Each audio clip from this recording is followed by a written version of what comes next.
We are live and recording.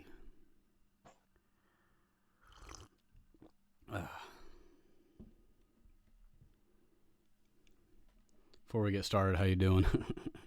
Even though we are streaming, we haven't started the podcast though. I'm doing good. I actually need to switch Discord to my laptop. I forgot how this works on my phone right now. Because I need to connect the good microphone. There you go. We don't have anyone in the chat yet, so we're good to go. Let me see if I can get the link here. Get the link in the description below. Comment on this web zone if you'd like to play the role in the man. Have you ever seen that show on YouTube, the Red Letter Media's Star Wars reviews? No, I have no idea what you're talking about. Oh man, I gotta send you the link. It's like a 10-hour long, when you put it all together, dissertation of why the Star Wars prequels are objectively terrible, and it's just hysterical. Gotcha. Like, character the guy is playing, who's reviewing it, called Mr. Plinkett. He's like this obese, overweight old dude who's like a serial murderer or something. Is the character? Oh, he's a character. Okay, like this is the guy. No, they're actually from Wisconsin too, so they drink spotted cows in some of their other shows, which I love. Gotcha. Where? Give me the link. Give me the link. Show me the link. Okay, hang on. I'm hanging up phone. You hear? Yeah. Okay, I hear you now. Good. Get the headphones in. Much better quality over the microphone than it is the phone itself. Can you speak? Yeah, I'm speaking. Perfect. Okay, coming through good. All right, I can actually turn down your levels here, so it's actually easier for me to make sure you're not peaking. Hey, I ain't peeking. Yeah. I'm not turtle shelling. Wait, wrong analogy. Now let me paste these bad boys. Oh, hey, you pasting in the podcast?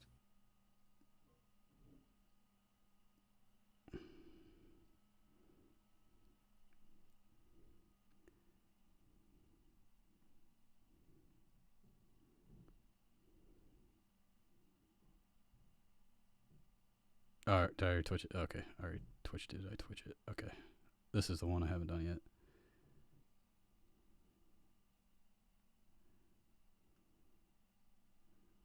And Harambe's stomping grounds. who else?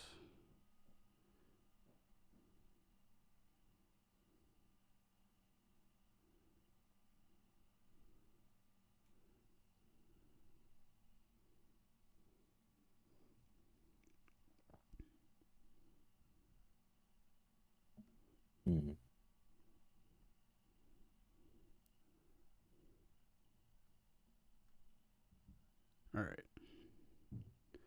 Cool. There we go. All right. I am ready when you are. Hang on, I gotta get something in here.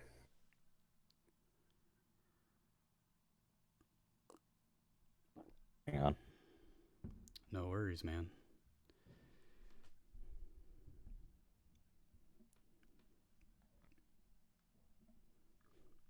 Hashtag self-promotion, let's go. Hello, viewer, whoever you are.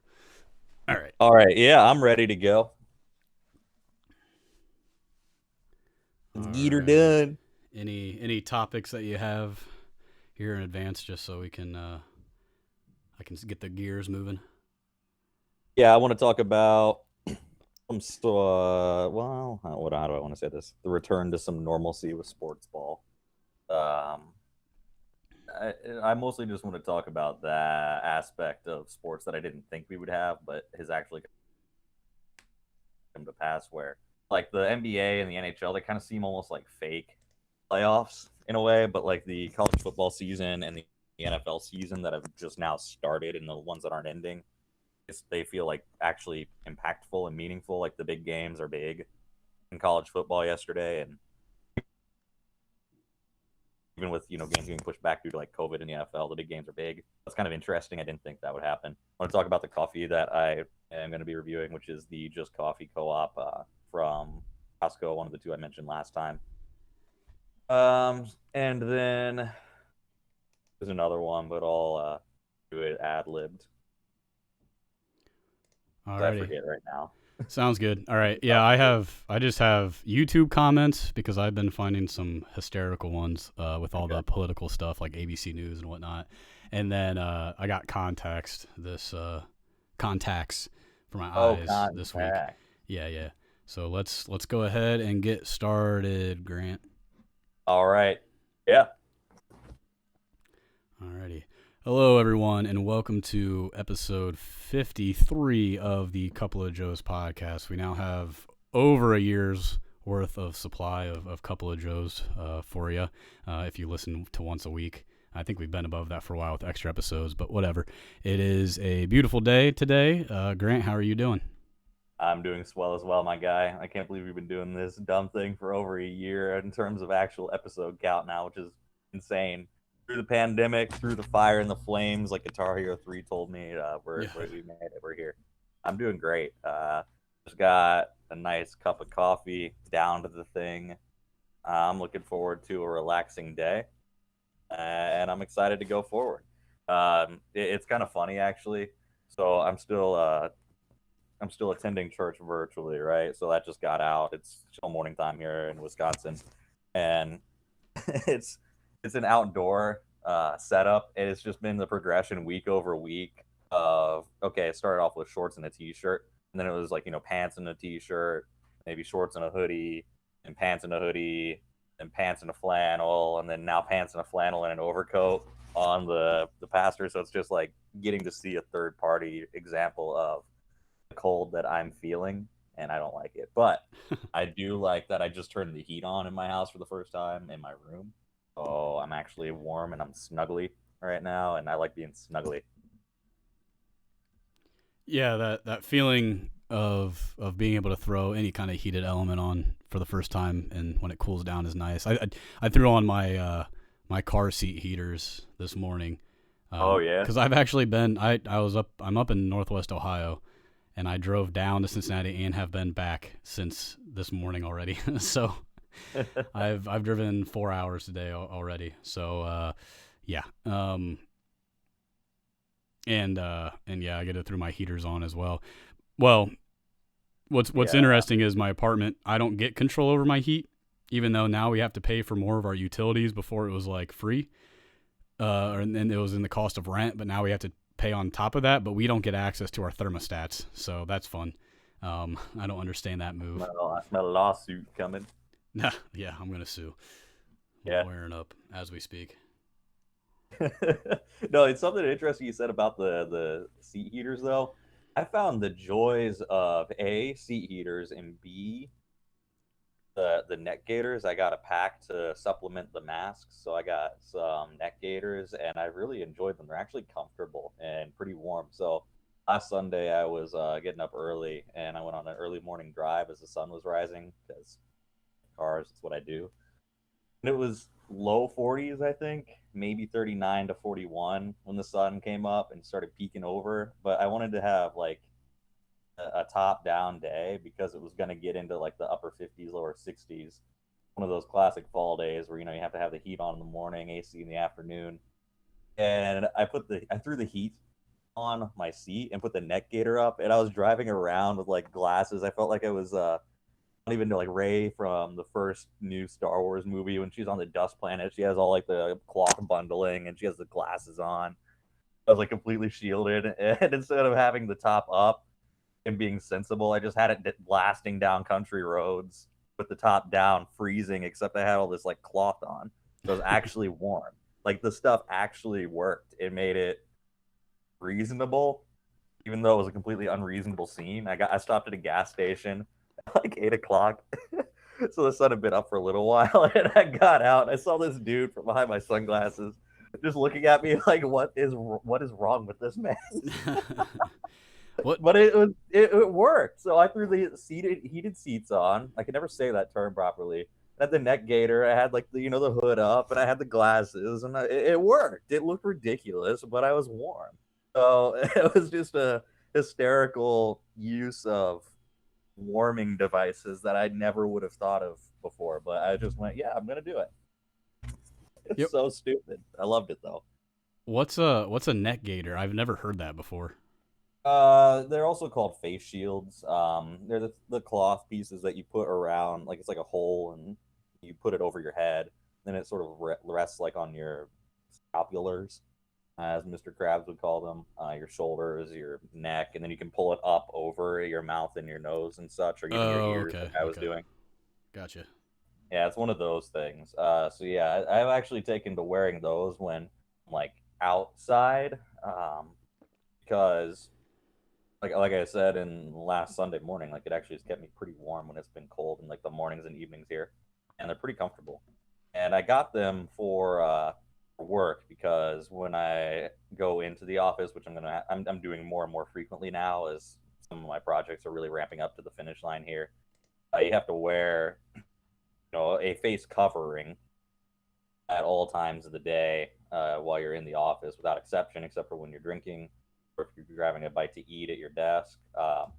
And it's just more comfortable than having a mask because I can just have it on, and then if I'm going to eat, I can just go whoop and then bite and then up, and I don't have to worry about looping anything. And it does it. I don't know. It's just a nicer package that I've taken to, and it's comfortable, which I like, and it kind of looks. You can. I have a couple different colors, so I can accessorize it. So the mental serotonin aspect of it is, it's just not. It's not like a faceless mask that I have to get like pull from the tray when I walk into the building. I can sort of have something that's my own, and I can match it with my outfit, and it makes me feel good. Going back to the Starbucks episode, where we were talking about the serotonin I like to get from all that type of stuff, but the ultimate, I guess, decision behind it was, yeah, comfort, ease of access, and sort of the aesthetic of it. So I've really taken to it. I've really enjoyed it. The thing that was originally out about them, there was like a Duke University study that suggested that they were actually counterproductive and help spread virus farther. But then, like I think it was 2 weeks ago or last week now, technically, the Virginia Tech scientific team researching something similar came out and said, yeah, that study was wrong. So this is actually just as good as a cloth mask. There's no statistically significant difference. So I have no idea what the truth is, but it put me in a spot where I was like, okay, I'm comfortable saying this is going to be like an egg versus coffee thing. Like they go back and forth saying it's good, it's bad, it's good, it's bad. I'm just gonna ditch the mask for now and be comfortable until unless there's something definitive and ordinance says not to do it. I'm not gonna trust the study that says it's bad as much as I trust the study that says it's good, and I'm just gonna be comfortable and go about my life. And I sort of took to that last weekend. I utilized it the first time when I was driving, like I mentioned, and then yeah, I sort of used it this week a couple times. I had to go into the office, and I don't know, like if I'm pulling up to get a coffee somewhere, it's super easy just to have it on the whole day. It's comfortable. It's like an accessory. I just pull it up, go in, do my thing, leave, get back in the car, take it down. Yeah, yeah, that makes sense. I think that's what my little brother, what he decides to wear. Yeah. And yeah, I heard the thing where the kind of the rudimentary test that you can run that people are doing is there's like the three things. You have a candle, you light a candle, and you breathe out and see if you can blow the candle out. And then you see if you put some salt on the table and you inhale and see if you can pick the salt off the table, right? Mm-hmm. Basically with your suction ability, a good suck. And that good. Yeah, what they found from like that, not a pseudo scientific approach to it, that you need about two of those things, those what gator necks, neck gators, or whatever the heck you called them, like to equal like a cloth mask. But it still deters it a little bit, and it's not perfect. And I'm sure people's masks that they choose to use vary anyway. So it's whatever, man. Just be comfortable. I think that's reduce as much as you can, but yeah, don't sacrifice the comfortability anyway. And it's mostly for not spreading, but yeah, and I think too a lot of the impact of having the face covering is almost like the signal you send out to others. I think that also has an overlooked impact in a positive way. Or if you have something on, it signifies a reminder of let's not get right next to this person because we have to be physically spaced apart. And that's been the thing that studies are showing routinely. That's the most common positive reinforceable practice that can reduce transmission is just reminding as a society to be physically not right next to everyone. And I think that also plays another impact as well. So yeah, exactly. I've sort of taken the approach really right now, like you said, of I'm just being as comfortable as I can be and making the best out of the situation we're in. And science is probably going to go back and forth for years on, well, this is effective. No, it's not. No, eggs have terrible cholesterol. And I was like, no, you need cholesterol. And oh, eggs cholesterol is bad. And I was like, no, you don't get any cholesterol from eggs. What? I'm still old enough to remember when coffee was bad for you. But as we know, for me and my love, coffee makes you an incredible person. Yep. Speaking of, I would like to jump in before the moment's lost to the coffee review for the day, which is from a fair trade coffee company called Just Coffee Co-op, which is selling for me out of Costco. I referenced this last week when I had the just atrocious iced coffee chocolate drink from the Costco food court, which made me just mad. This has made me happy over the week. This is one of the two full bean coffees that I've gotten in Costco over the last week. It was during that same trip. And this specific brew is called Wake the Dead Whole Bean Dark Roast, which I love. It has a picture of like a artistically drawn mug, but the mug is a skull. So think in the style of what's the Day of the Dead and Latin culture? Los Dios de Muertes. Yeah, like an artistically styled, skull mug, like something that would be out of there. So very nice aesthetic. It says it's 100% fair trade on the front, which I love. I have it right here if you can hear it. I'm going over some of the highlights of the bag, which is a 3-pound bag. I love Costco because they sell you in 3-pound doses. But I brought this out, the actual bag, for the review because two things that I love about this is that it has a link to the actual farm and the co-ops that produce the beans that are in the bag itself, which I love because traceability. Coffee, like many industries, is ripe for exploitation if you are willing to look the other way. So if you're not willing to look the other way and you actually put front and center where you're getting your beans from, who the individuals and the farms are, I love that. So that's one positive. The second thing that I really wanted to call out is if anyone does go to Costco and just so happens to have this bag at their disposal at their local Costco, I don't know if they sell anywhere else. There are 4 different brewing methods that they have on the back. These are things that if you're a longtime listener to the show, you'll have heard all of these at least once. But what I love is if you're newer to the coffee scene, it goes through cold brew, pour over, French press, and drip coffee.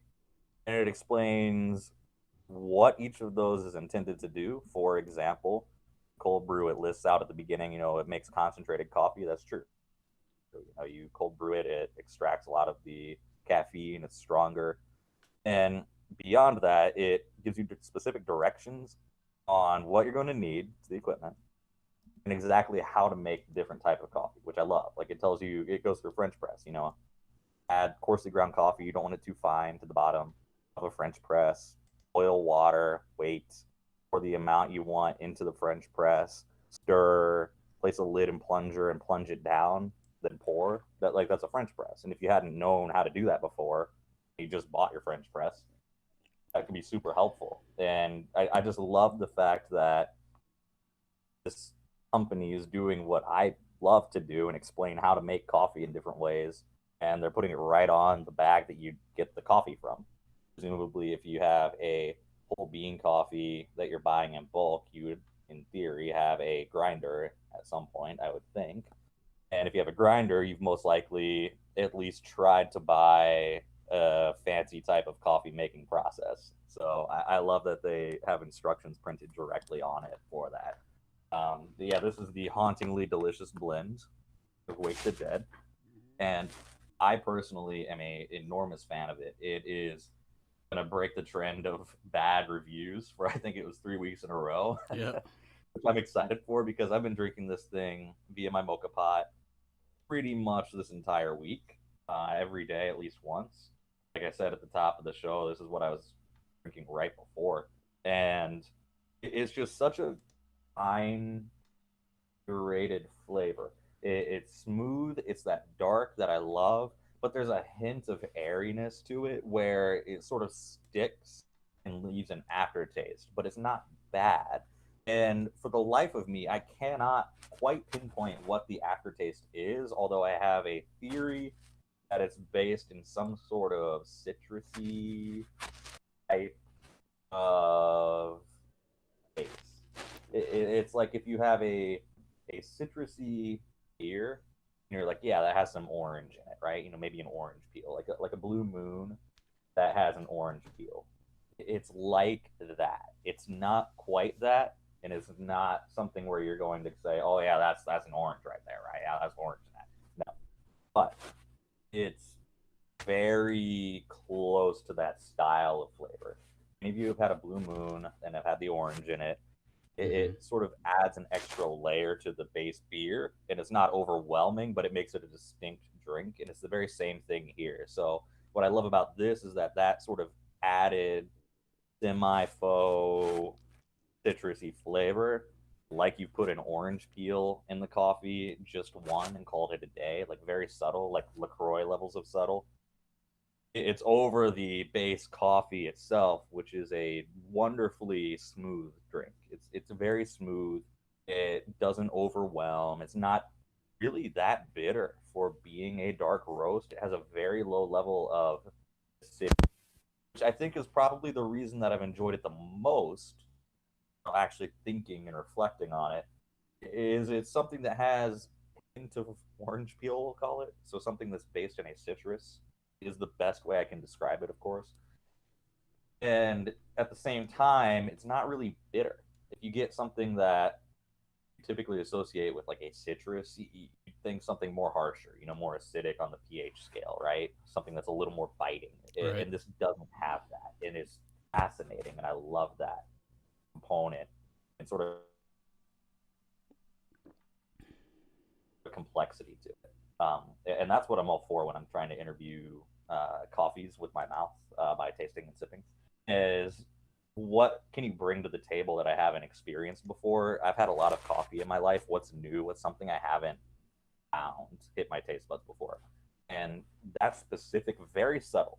If you didn't care, you didn't think to really reflect on it, and you're just pouring your coffee and going, it's so subtle you wouldn't even really notice it. Or we that extremely subtle play between something that's citrusy and time the underlying delivery receptacle for that citrus flavor is really not. It's very smooth, very understated, no bitter, no harshness, no bite. Gotcha. Hey Grant, are you diddling your mic or something? Because it's throwing out a lot of noise. I ain't diddling my mic. Okay, so I don't know if you want to try plugging it in tighter or something, because it's like Sure. it's doing this noise to it. No, that's just my backtrack. That's my machine gun rap. Hang on, 1 sec. Yeah, I'll. You're good at throwing your voice then and doing that at the same time you're speaking. Oh shoot. No, it sounds like. All right, we back. There we go. It sounds like a good. You there? Yeah, I'm here. Can you hear me? Hello. Yeah, I'm here, man. Are the boys back in town? I'm here. You sound completely different now.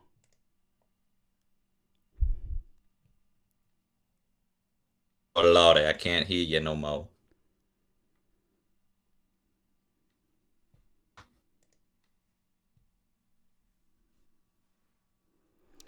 Excuse the technical difficulties here. We'll be back with you in a moment. Yeah.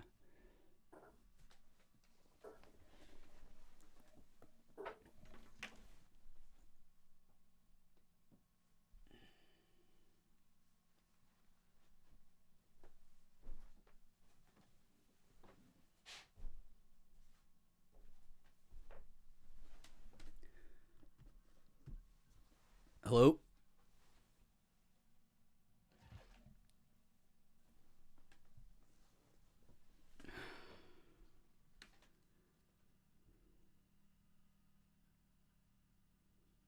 Actually, that was test two. I miscounted. All right, I can hear you now. Can you hear me?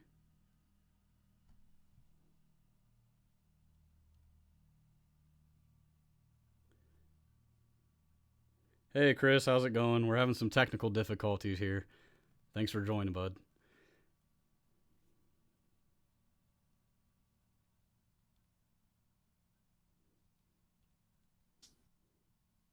Okay. Supposedly, I can't quite hear you. Maybe are you muted by chance? I'm not seeing anything circles indicating that you're talking. Hello, hello. Yeah, I'm not Oh, muted. nope. I'm seeing green circles indicating you're talking, but I can't hear you. That's on you, dude. This is That's just on you. wonderful, but that's fine. That's technology in the 21st century. Supposedly, I am able to be heard, so I'll wrap up my review. I don't need to rehash anything. I've already sort of droned on enough about what I find fascinating about this overall presentation and the coffee itself. I'm going to give it a solid 8.5 out of 10. I mean, this is really high quality stuff.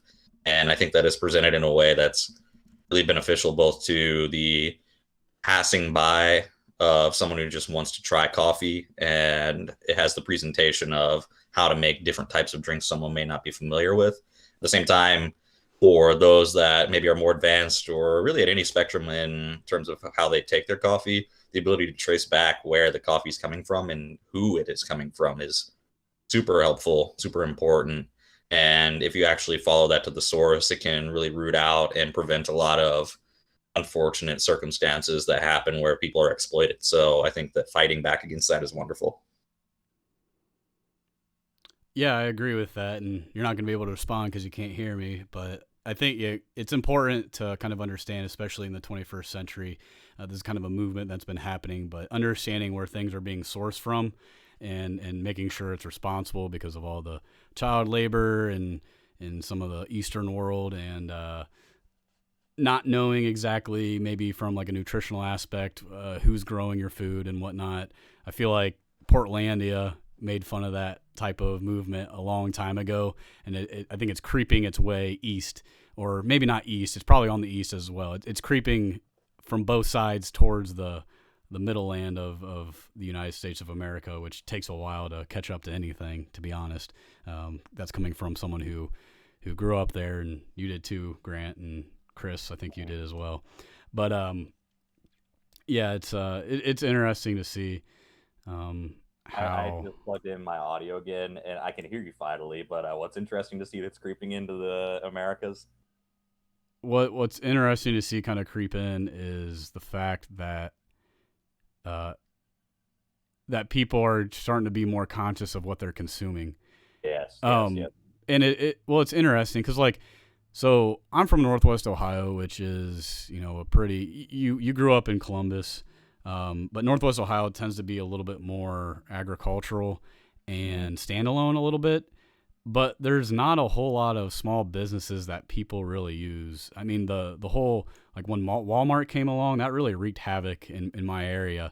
But like the products that small town businesses are able to provide are of a lesser quality than what you can get in like a city small town business.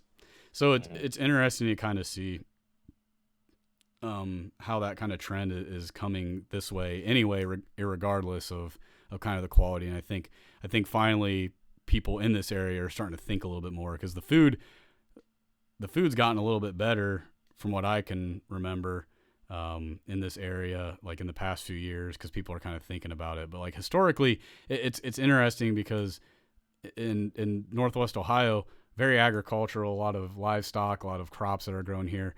But it's like the good food goes somewhere else and we get stuck with the shitty stuff.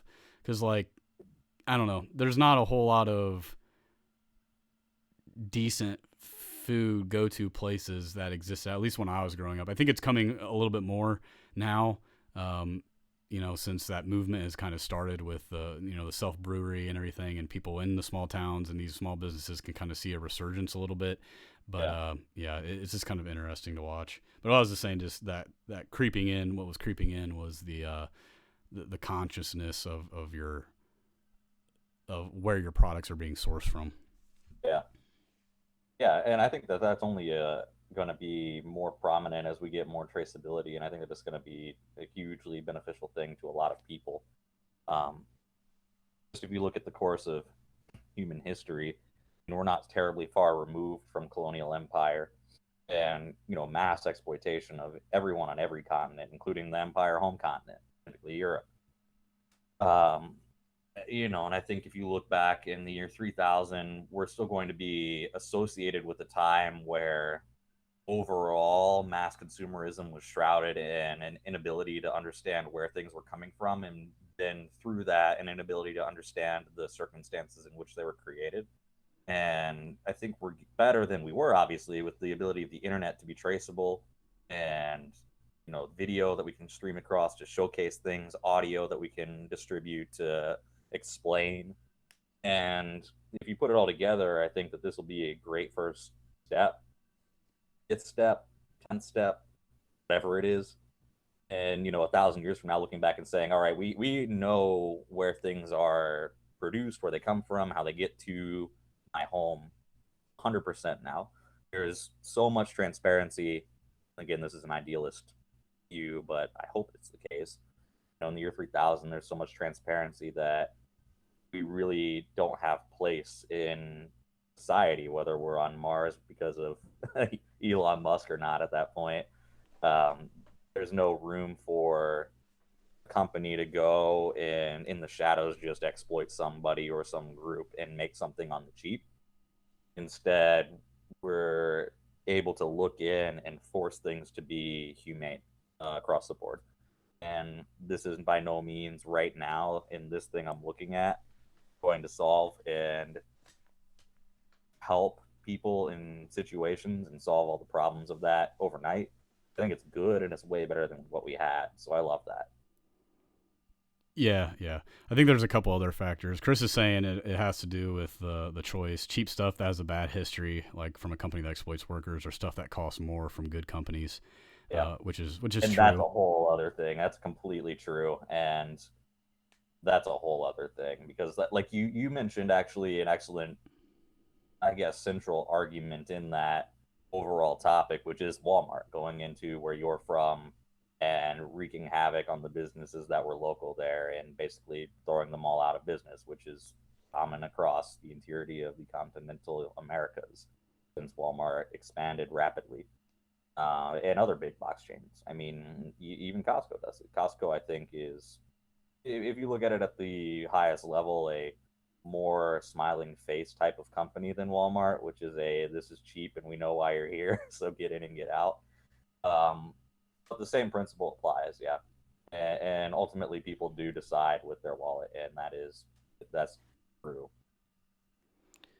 Yeah. Well, it's interesting. It goes in cycles, just like anything. But I think another argument to kind of be made, what you're kind of describing there is a little bit like trickle down economics, but applied not to an economic perspective, but from a consumer choice perspective, I guess. There tends to be, like, from what I've noticed, an idea will come across, but the people most resistant to change are the ones that aren't presented with that change as clearly as the people who are, right? So with that being said, like, most of the change is driven, most of the technological developments are driven in places where education is more highly emphasized, right? And where does that tend to be? In cities, across the board usually, right? You look at the United States, some of the most prevalent universities in the U.S. are in the megalopolis, or however you say that word. Megalopolis, yeah, like in Boston and everything. So that kind of presents its way here, and then it gets to an area where I grew up, right, where some people are very adaptive to change, but the vast majority are resistant to change because they want things how they were, right? And it's interesting to see, an example to point to again is that the brewery thing, but then there's also other aspects that really this area hasn't caught up to and they're resistant to with technology, and it's interesting to see how that adaptation progresses throughout, right? There's the bell curve of the adaptation of technology, and you have your on the left side you have your early adopters. I think we've talked about this, and then you have your adopt just before, and then you have your people who adopt as it's becoming cheaper, and then you have your resistant to change, and then people who like never change or whatever on that curve, right? And in Northwest Ohio tends to be more on the we have large portions that exist on that extreme to the right, where it's and I'm using right and left not from a political sense, but from what I remember looking at this curve, like this was just on the right side of this curve was where the late adopters were and everything like that. So late adopters to completely resistant to it, and it's just because it's foreign. People don't want to change up here. It's really kind of interesting to see that happen. It's something that I was very much accustomed to, and part of the reason why I didn't want to live in that area anymore, because I saw how resistant to change people were. So it's really interesting. It's like my mom and I, we went to like a restaurant / bar last night, and what did they have as the decor but trains and like pictures of old steam engines, and the ceiling was kind of looked like train tracks a little bit, and then the original bar, the woodwork looked kind of like train tracks. And it's like the train hasn't induced or pumped any kind of economic boom to this area in a very, very long time. But they're still clinging to that. It's like, I don't understand. But there's agriculture as well. This area is very stagnant, right? They need to adapt, and it just led me down like this road to think, it's like, how do you solve that problem, right? How do you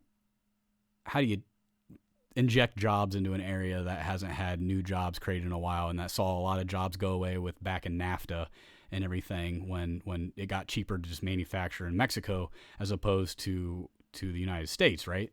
And especially in like the Rust Belt area. I think it comes down to like you have to educate. And again, that circles all the way back to what I said in the beginning, is that the people who are more willing to adapt change are the ones who are educated on that change, and it's in front of their faces all the time.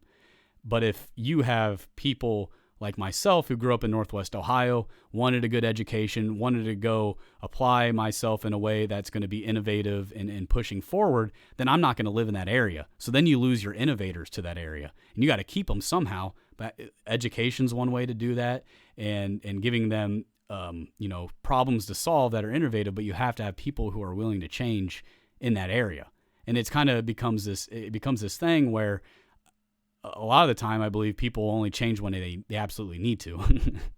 And it'll be interesting to see, because like that kind of plugs into my whole theory, is that this area that I grew up in is going to be struggling very, very badly in about 10 years.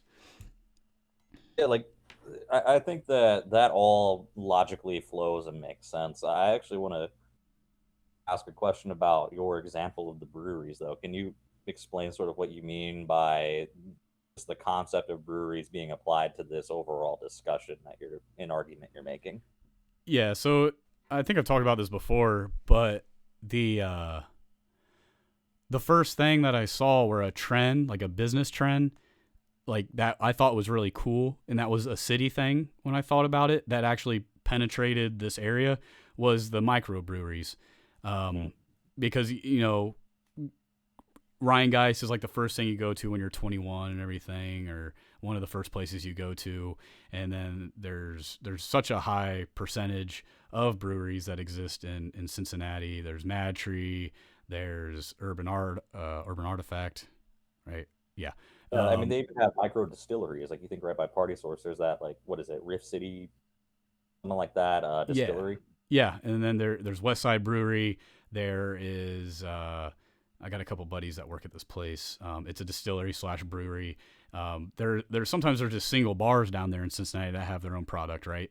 Where they're more of a bar, but they brew a little bit. There's also like wineries that are there. We got a tour of that because there's a former Kappa Sigma guy that created this. It's called Revelry.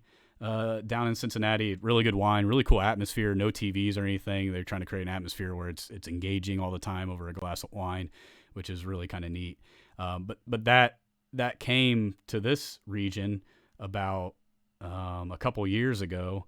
I think the first one maybe when I was like 23 or something, where there was Moeller's Brew Barn, which is in a town outside of a town that has just 600 people, I believe. Mm-hmm.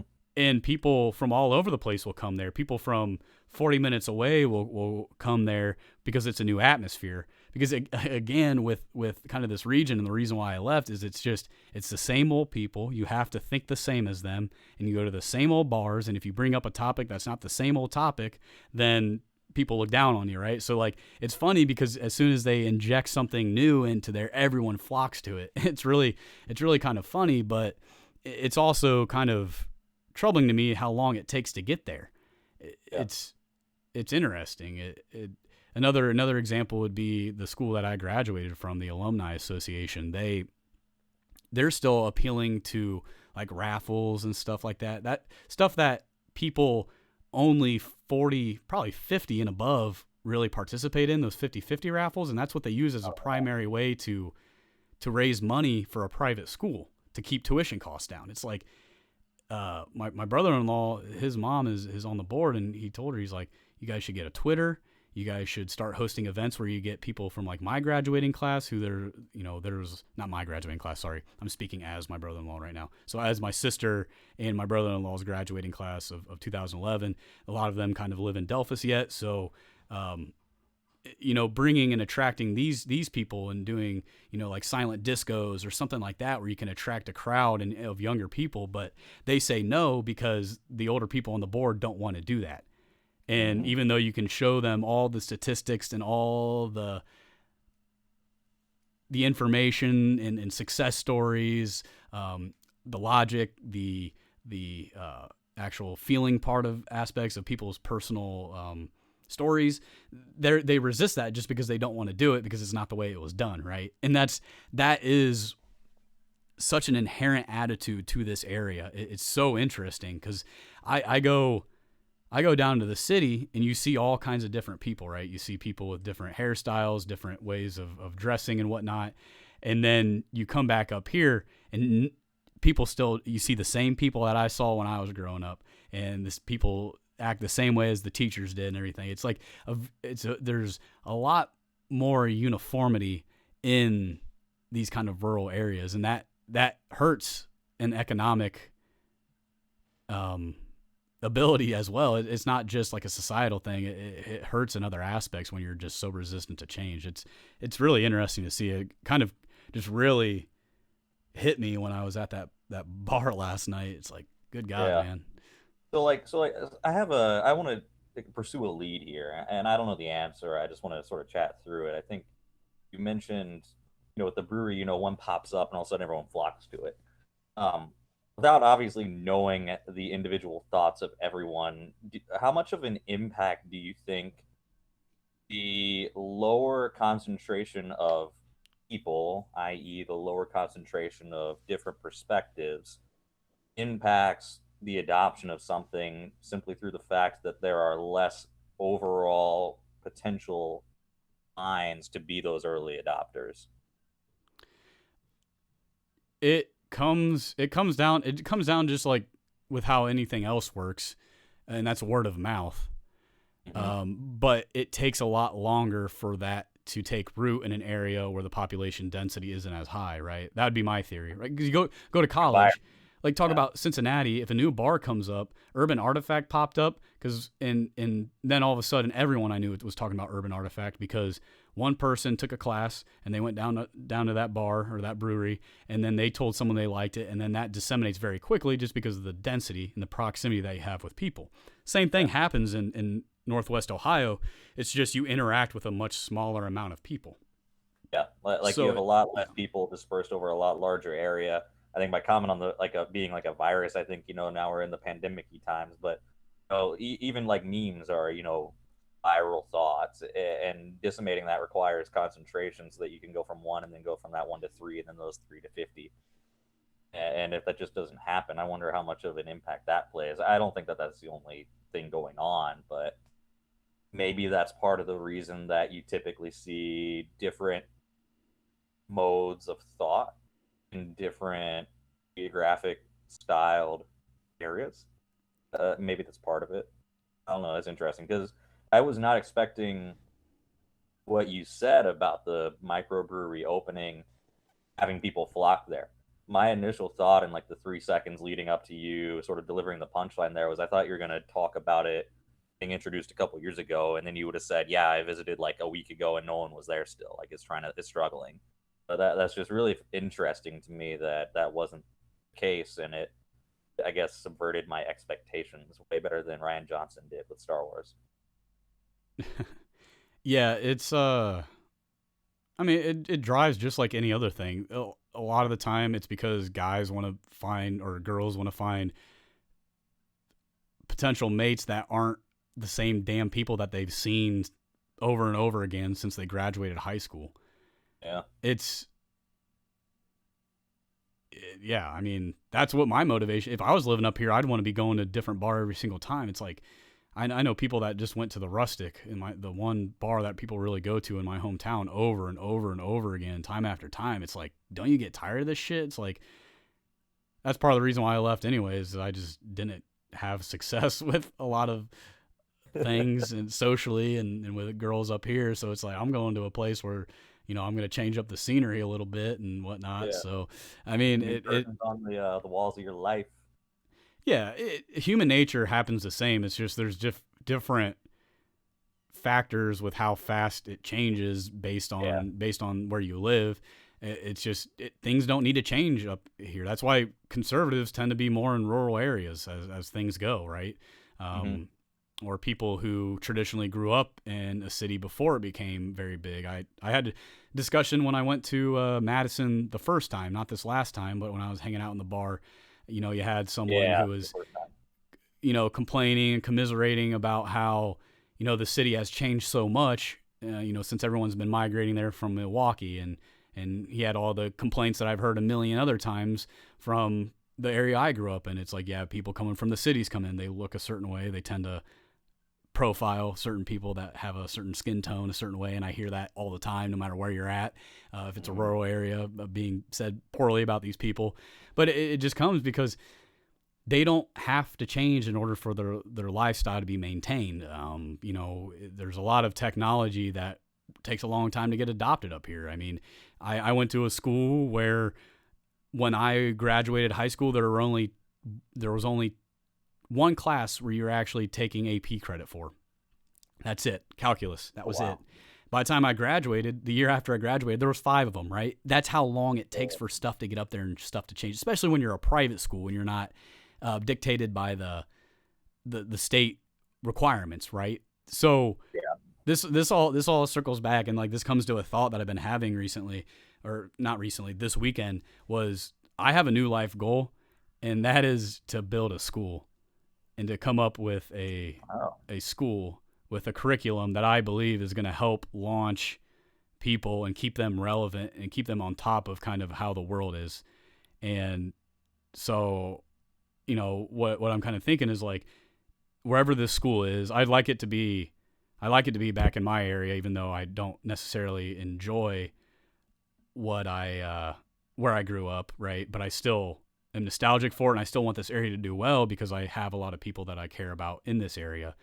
So I was thinking like you would want wherever this school would be, and maybe it could be a system of schools if it's successful, but you teach technology and like STEM that is directly applicable to innovation for the industries that are in your area. So if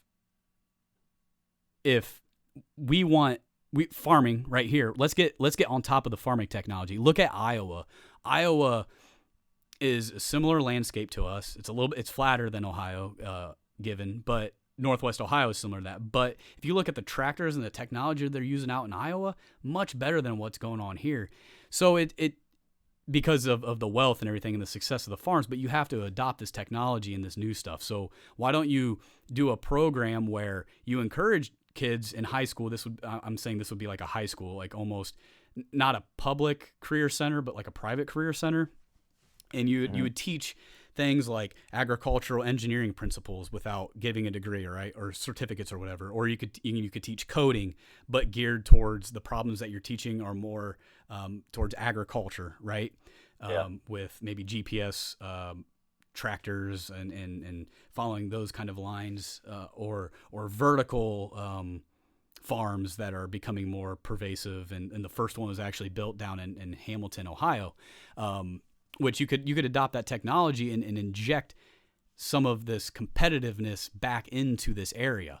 Another thing you kind of really need in this area is transportation. You could look at transportation solutions for this area. You could, teach people for the mindset of, hey, let's get the Hyperloop here. That could push people towards business to kind of help. But and teach CAD in these classes, but then also kind of teach a little bit more, and this is getting more into my personal worldview, but teach so I went to a Catholic school, so they taught religion, but replace religion with culture. You have to take a required culture class. Like maybe one your freshman year, maybe you learn about all the religions of the world, right? Not just Catholicism. And that was the part that I enjoyed the most about Catholic school, was learning about the other religions in religion class, because not the dogmas of the Catholic Church, because it's just like preachy and they're like, you have to do this, you have to do this. But it was like, hey, we're going to give you an honest view of what we think about Judaism and Islam. And they would say good things, but they would also say things that are not outright negative, trying to bash, but just like, here's a perspective. Why don't we do that? And then the next time we can look at, how city culture versus rural culture, right? And you kind of understand those differences. And then maybe another year you learn about global culture.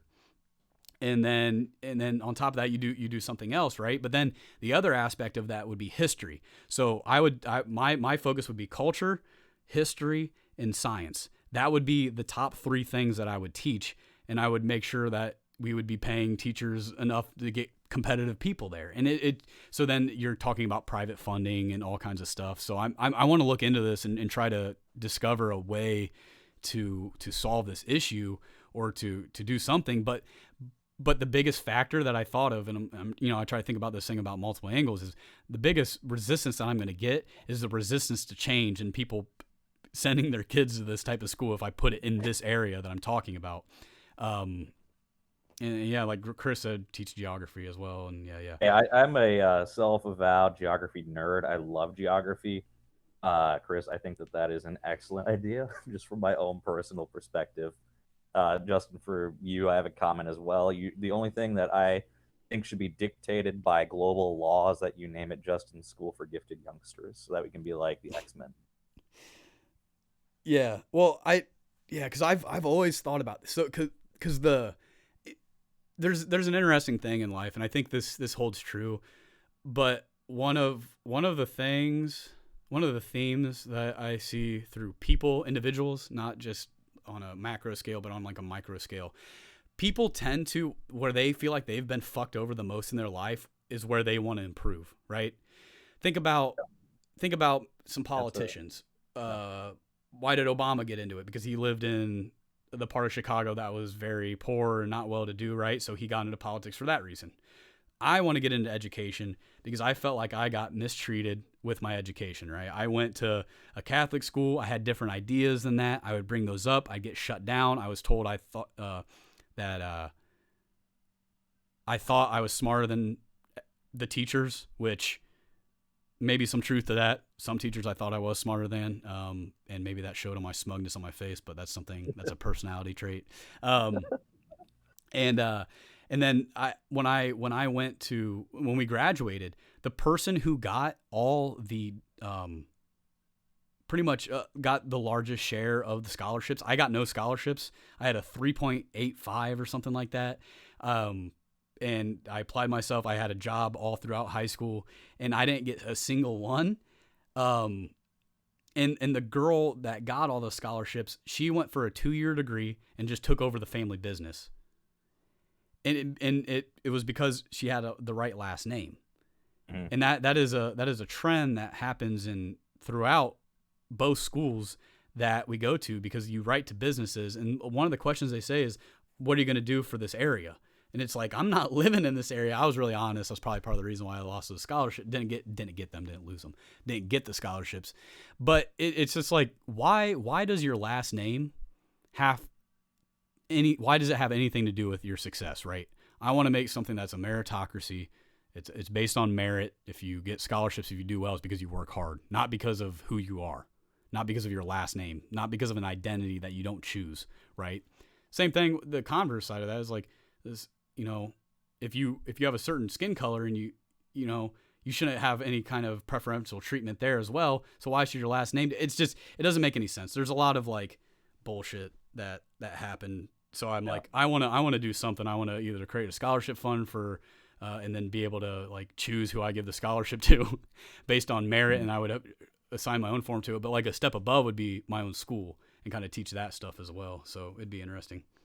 Yeah. And I mean, I know Chris has got a couple comments here. He's really appealing to my geography love, but he said something interesting. Like it's true. It's sad to see some people think Ecuador is in Africa. Nigeria is in South America, Malaysia is in Europe, and to various extents for various people, that's a valid thing. And I think that ties in to a larger theme with what you're getting at, Justin, which is just a lack of understanding in education, a lack of contextualization. You were saying, get culture class. I think that is, even if it's a completely abstract thing as opposed to a specific geography, which is grounded, in the rock of the earth, it all leads back to a similar thing that I think the overall education system, I can't speak to the country. It sounds like it's even more on steroids than in the city, but it was just, I was around people, for the most part, didn't care, and they weren't made to care or encouraged to care.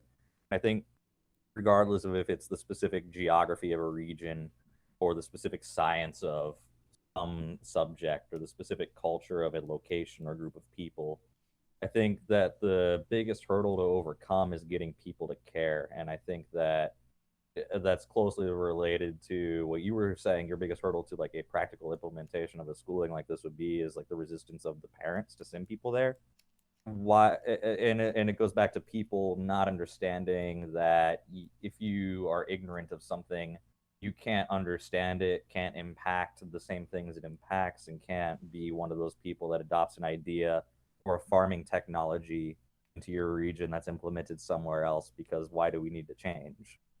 And I think that for the most part, people miss out on the fact that life is all about change, and the most satisfaction It's you the can only get is by not constant. being stagnant.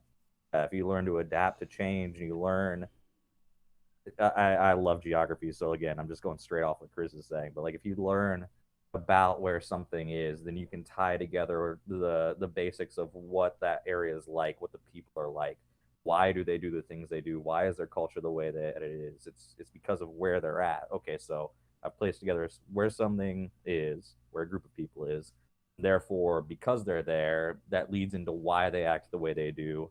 Then how can I engage them? How can I interact and learn from the principles they have and apply it to here? Iowa, you were saying, is more advanced in tractoring technology in Northwest Ohio. Well, why is that? Success of the farms over there. Okay, well, how does that impact directly to Northwest Ohio? Maybe it's not the same arable land. Maybe you can't grow the same crops. What kind of principles can you apply? How can you benefit your own situation by looking at something somewhere else and seeing what somebody else is doing, not doing a one-for-one copy, but evolving your approach to your day-to-day, evolving how you interact with the world. And I think if you want to go for that, all for it. All for it, Justin. I think that would be a great thing, and I think we need more of that in life. And I know STEM is like the go-to. I mean, we were in STEM in college, and I'm in STEM right now. But even then, I think that the push to STEM recently is because of all of the changes that we have in technology nowadays. Things are moving so rapidly that we need to have people that understand not how to build a computer, but how to use a computer that's built with the latest tech to do the things that we can do different now than we could 10 years ago. Yep. The impact of that. And that's constantly evolving. I think that's why there's such a big push is stuff's getting out of date so quickly. You need more people coming in that understand the practical application of all the in-depth tech you're building. Right. And beyond that, I think that what shouldn't be lost is that if somebody isn't into STEM, you can still utilize principles there Yep. of how you approach that, how you Logic. approach that perspective changing, impacting the end result, and not the base foundation to push life forward in a whole variety of things. I mean, that's how music evolves. That's how we impact movies, and the concept of a movie has changed now compared to what it was before. Um, it applies to a lot of life, and I think that it's a mentality shift that needs to happen. There's a reason that we spend more on education than anyone, and we have atrocious results by comparison. And there's something to it that needs to be fixed before it's broken beyond repair.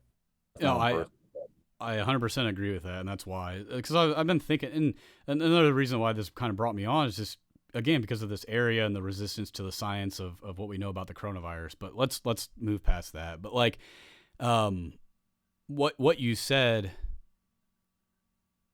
I agree with. Like the STEM focus thing, there seems to be a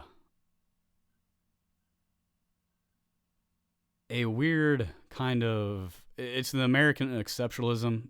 Have you ever heard about this?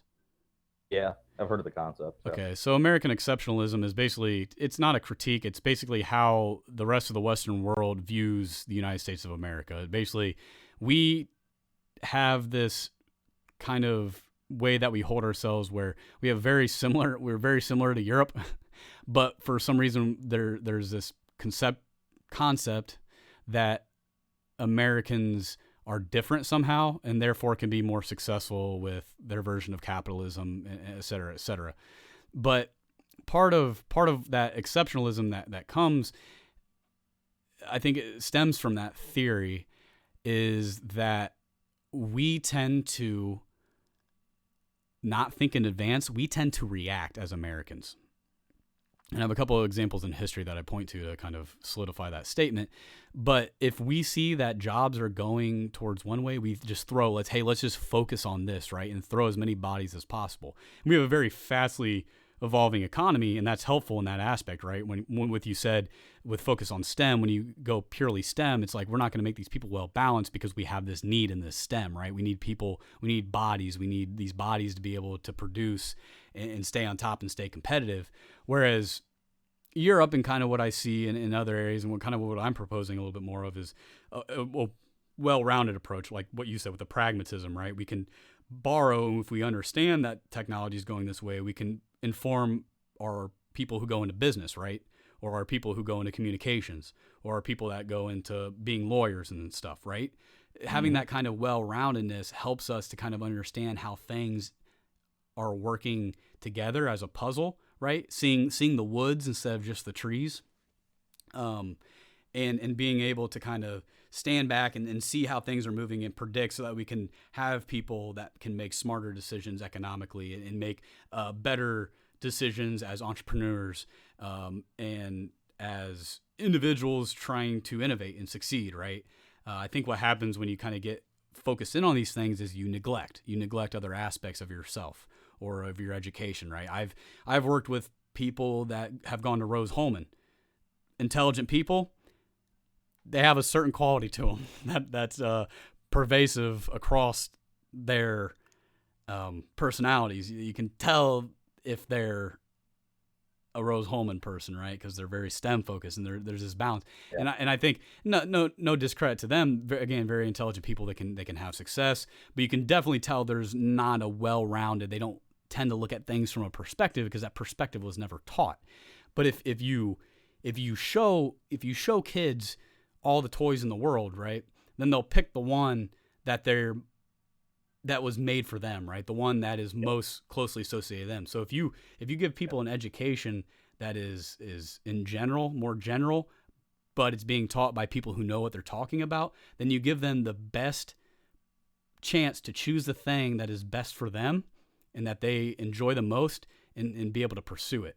So that's why college is so interesting, and why education here is so interesting. I don't know. So it all kind of ties in together, but I'm rambling. I'm not sure if I made a point there.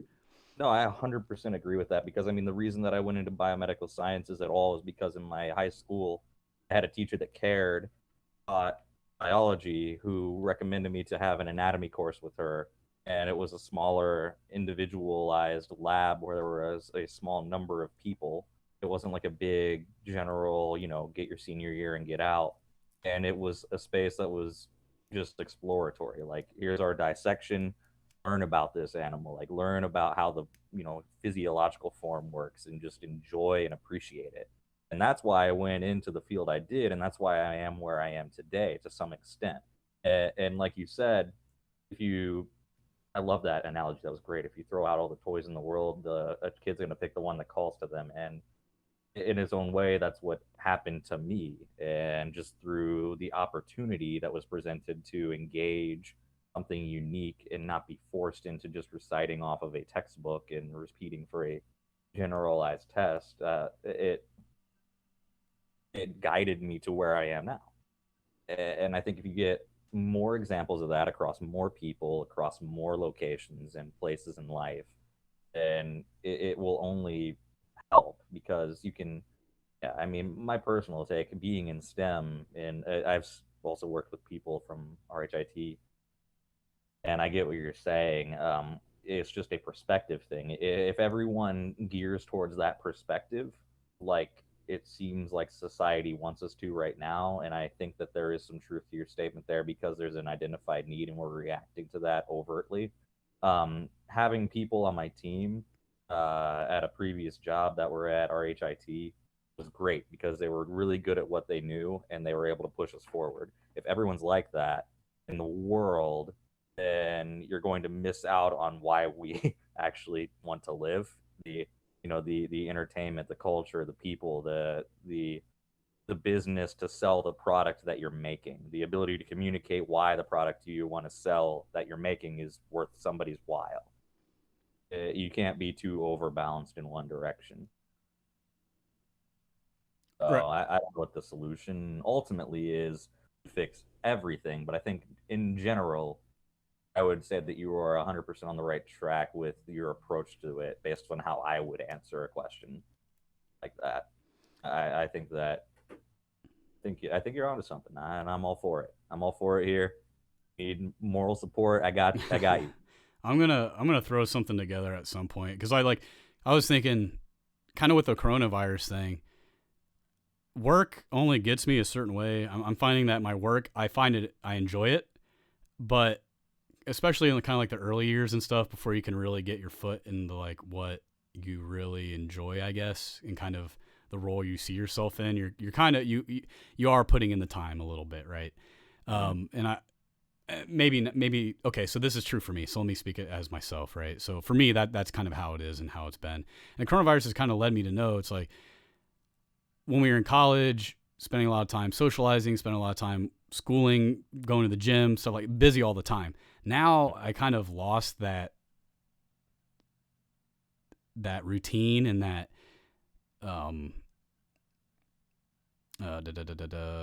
foundation. So my parents are building on their house. I'm like, what is that thing that you call that's out there that hasn't been built on yet? Foundation, right? So it's kind of gone. So it's like I need a new life goal. And I started thinking, is like, that's the first thing that popped into my mind. Is like, I want to try it out. So I'm gonna kind of lay down like the general plan, kind of like an outline of what I would want my approach to be, and then I'm gonna put some costs together and see how much it's gonna cost, and then I'm gonna start figuring out my approach to how I'd get money, and I'm gonna dedicate that as my life goal. So yeah, because other life goal is a good relationship, but that can't be your focus either. So I'm gonna give myself some passion, because that passion brings confidence and stuff like that. So it kind of all plays into each other. But yeah, I'm gonna try it out, and I also want to kind of try more of the streaming stuff, just because I looked up how much streamers make last night, which is a mistake, because they make a shit ton, and I'm like, oh, that's easy to do. And then I was thinking about, I'm like, no, it's probably not as easy as I'm thinking, and I probably am inflating my personality and everything. But I thought, it was like, what could I do to kind of satisfy that desire to educate and to grow and expand? It's like, I could use Twitch to kind of have those discussions now, and take any money that I get from a Twitch account, and put it into a bank account that would eventually go to this goal. So I'd like, it's all interesting, but I think that would be a cool thing, because I'm like, this is a symptom of a problem that I see nationwide. Yeah, and well, especially in my area. as people, we're made to create things. If you're in a routine where you can't flex that intellectual muscle, then you're going to be caught wanting. And I think I think you were right on the money there at the last sentence. You said like that's an indicative thing of our overall culture is stagnation. And I think that you see a lot of pressed intellectual freedom to create willingly because of, again, the push to STEM. And I'm in STEM, and it's great, but not everyone wants to be. I have coworkers that are no longer my coworkers that thought this is what they wanted and realized that no, that they want to go out and they want to create and design things. And I have a former coworker who went from STEM into a design field and now designs ceramics, like pots and stuff. And he loves it. And I think that that's what we need more of, I guess. Yeah. No, Like with creativity, like being able to go and make something. I think this is getting way generalized and way big brain, but yeah, go ahead. I think we've lost some of that in modern society, and I think that that's why you're seeing a resurgence in the streaming is because how can we, again, going back to the technology's there, how do we use and impact it? That's what makes the difference. That's why technology is so evolving and needs more people all the time. I think that's why we have this renaissance of streaming. Is it's creating. It's the concept of putting on a theatrical show and entertaining, but in the newest medium that we have available. Yeah, yeah. I think I think everyone desires to build something. It's just Yeah. we Yeah. we've transitioned. We've talked about this before, but we've transitioned from a society that when you achieve something was your survival, right? Yeah. That's not necessarily survival's easy at this point. Most people survival is so easy that they get bored and they kill themselves. That's a very crash way of saying it, but Well, crass. But it's like the statement you said about the gym that still has stuck with me is we are so wanting of the chemicals that we can create on the hunt that we push ourselves to the limit in the gym because otherwise we won't get any of that fulfillment in life. yeah, exactly. And different people have different tolerances to how much they need in order to feel like they're getting something done with their lives, right? Mm-hmm. That's your drive. That's what we call a drive as humans, right? Yeah. So my drive is very high, right? I'm someone who I need to achieve high goals all the time, or else I feel like I'm not getting anything done. So I fall to depression very, very quickly. That's part of the reason why I think I am subject to that. I think if I throw me back in the day, like I would have been, whatever. I don't want to start bragging and speculating, but what I do know, you would have taken the lion's head and you would have been campaigning for North Africa with the lion on your head. Yeah, I think I'd be doing some conquering or something, but not raping and pillaging, just conquering. But like the Vikings, Chris. Clean conquering. But yeah, I have a high threshold. I mean, I created the fraternity, right? I did that while in school as well, or helped to do that. Chris was also a founding member there, and so I just need that, and I haven't had that. I don't have a goal that I've really been posed to. Like I want to get back in the gym and everything, but the gym isn't as big of a goal as it used to be for me back in college. Also, don't have anyone to lift with, but like. Yeah. I need another goal to do. I need to build something again. I need to create something. I need to start something so that I can feel fulfilled. So like, I think that's the way to do it. And I think that this isn't abnormal. I mean, what's the base underlying theme of the show as we created it way back, April, March of 2019 when we were thinking about it. So we're graduating. Let's talk about the experience that we get post-grad. And as we enter a new phase of life, let's talk about our perspective, which is most likely going to be the perspective of many going through a similar circumstance as we figure it out. And you look at someone in their 40s, right? They have the overwhelming majority. If I think back to like my childhood, my parents' friends, my parents, my friends' parents, that whole trifecta there. Everyone has hobbies because I think this is just a theory, but I think it has something to do with the common trajectory we have post graduation in this society, which is you realize you get into that entry level job, you're like, I need to create something. I need to be fulfilled in a Right. different way than what is the day to day of my 9 to 5, and that I think it is what pushes so many people to have these hobbies. Like my parents' friends that worked on cars, like my friends' parents that created music and were in bands on the side. I think that's a normal realization. I mean, yeah, because if we didn't need anything, we'd all just be laying on our backs doing nothing, right? Yeah. And Yeah. and what happens when you do that? You become depressed as humans. So we need to feel like we're achieving something. And like I said, people's different, their minds are just geared towards different things. Some people get satisfied when they're working with their hands. Like for my grandpa, for example, he's a farmer. He retired a long time ago, but he also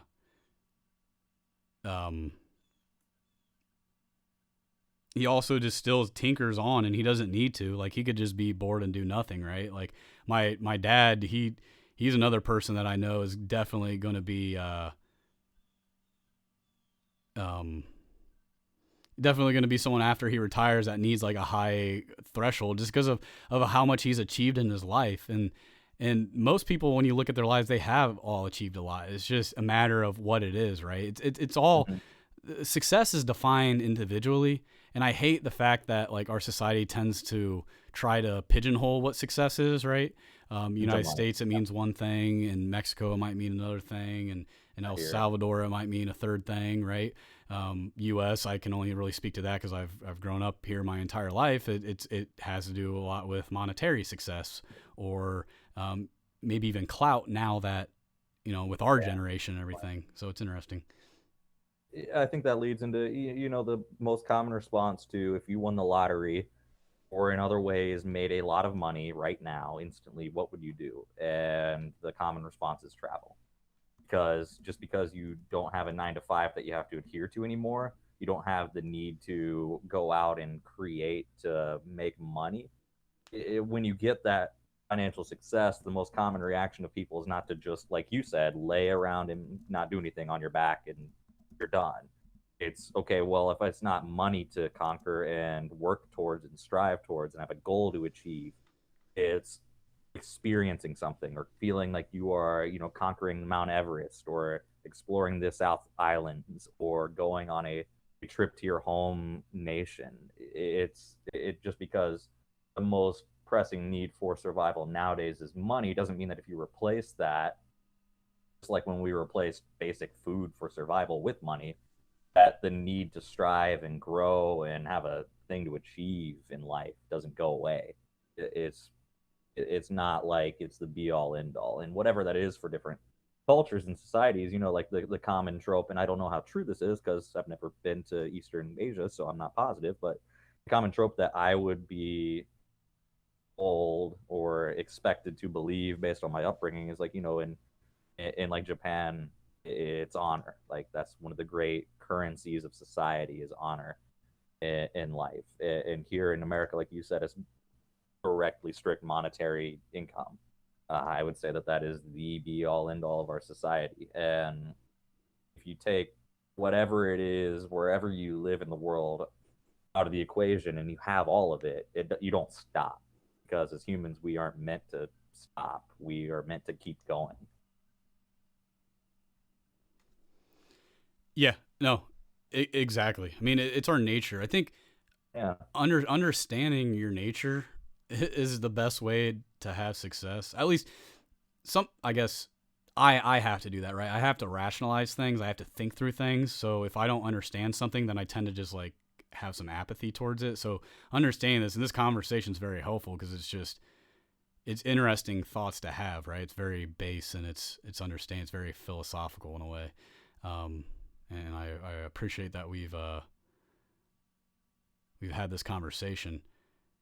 Yeah, no, I think that, again, like I'll just get back to the whole theory behind why we made this podcast in the first place. And yeah, I am glad we've been able to have conversation as well, because it gives me someone to bounce my own thoughts off of, just like it hopefully does you to me. Of, yeah, this is probably a normal realization, so what am I going to do with it?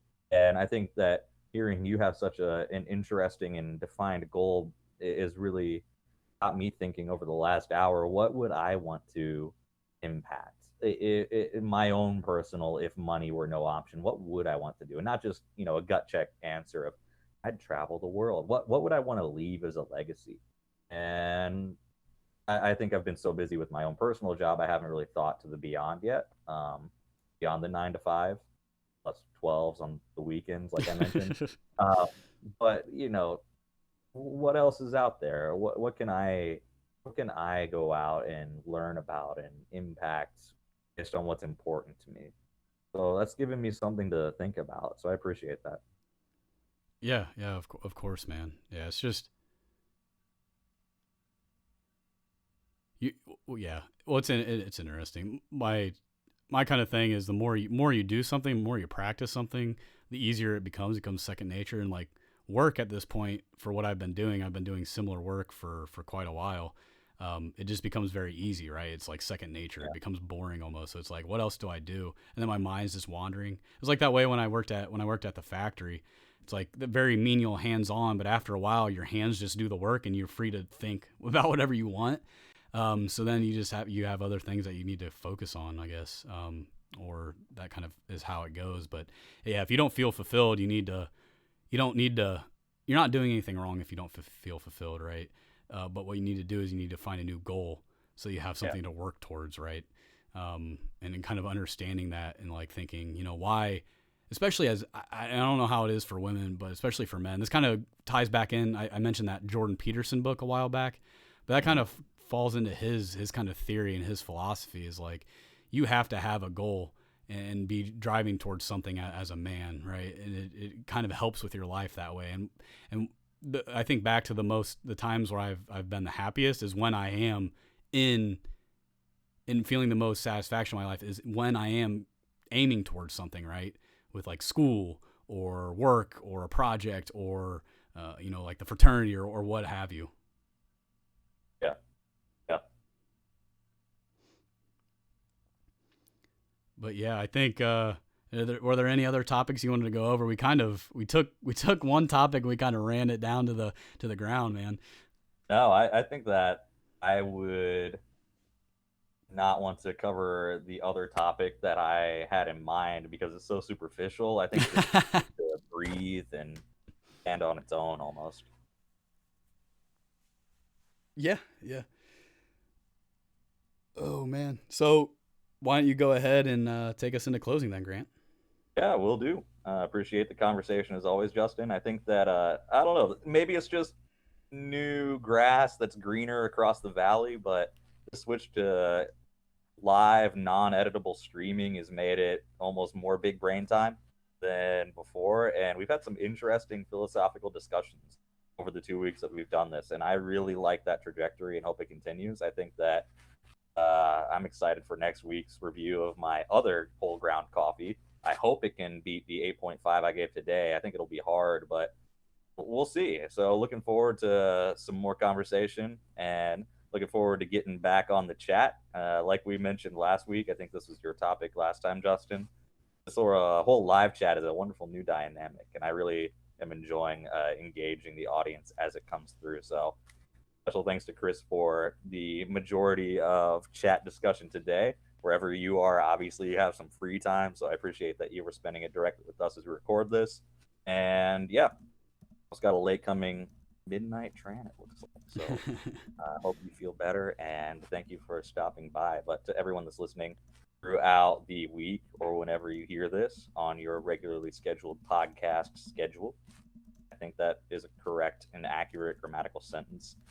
Regardless, the sentiment is thank you. We appreciate it and look forward to bringing more content to you as we continue to go through the lives we live. So with all of that being said, have a great week. Stay safe. Enjoy your time out there.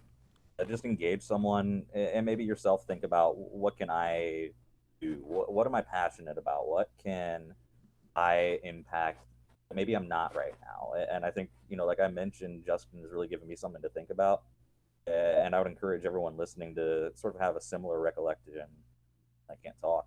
Similar recollection, similar thoughts, and I don't know, maybe just think of something new. And I'm interested to see where my brain takes me when it's 2 and I can't sleep, and I think back onto, yeah, Justin had a thought. I want to have a thought. All that being said, have a wonderful week, everybody.